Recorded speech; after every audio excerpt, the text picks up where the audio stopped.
proses ke kecamatan, proses di kantor BPN Kabupaten.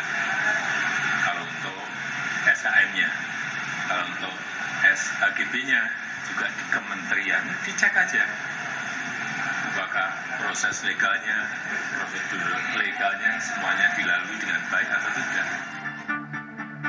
Menindaklanjuti temuan adanya dugaan pelanggaran hukum, Menteri Agraria dan Tata Ruang dan Kepala Badan Pertanahan Nasional, Nusron Wahid, meninjau lahan bersertifikat hak guna bangunan dan sertifikat hak milik di kawasan yang terdapat pagar laut di Desa Kohot, Kabupaten Tangerang, Banten.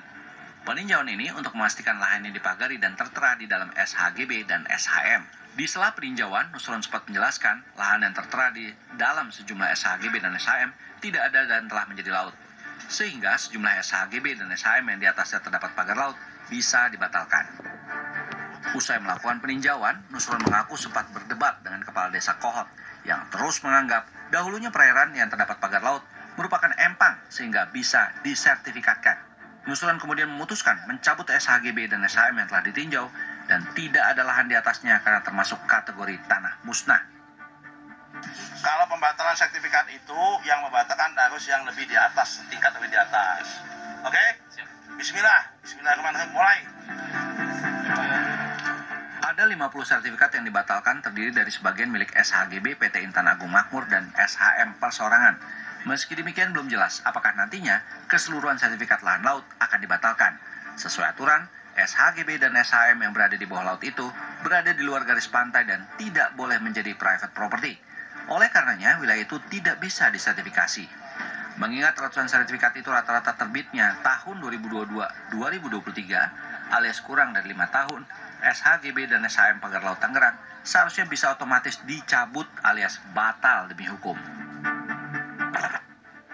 Buntut dari polemik penerbitan sertifikat hak atas tanah yang dipagari di laut wilayah Tangerang, Banten, Kementerian ATR BPN memberikan sanksi berat kepada 8 pegawainya.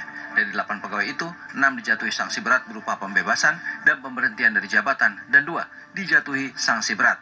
3 dari 8 orang yang dicopot antara lain Kepala Kantor Pertanahan Kabupaten Tangerang berinisial JS, mantan Kepala Seksi Penetapan Hak dan Pendaftaran SH, serta mantan Kepala Seksi Survei dan Pemetaan ET. 8 orang itu mereka yang waktu itu terlibat dalam proses penerbitan sertifikat yang kita anggap tidak prudent, tidak hati-hati.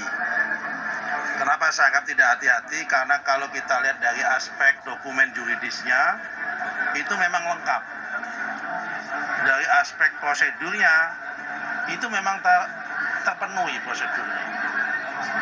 Tapi ketika kita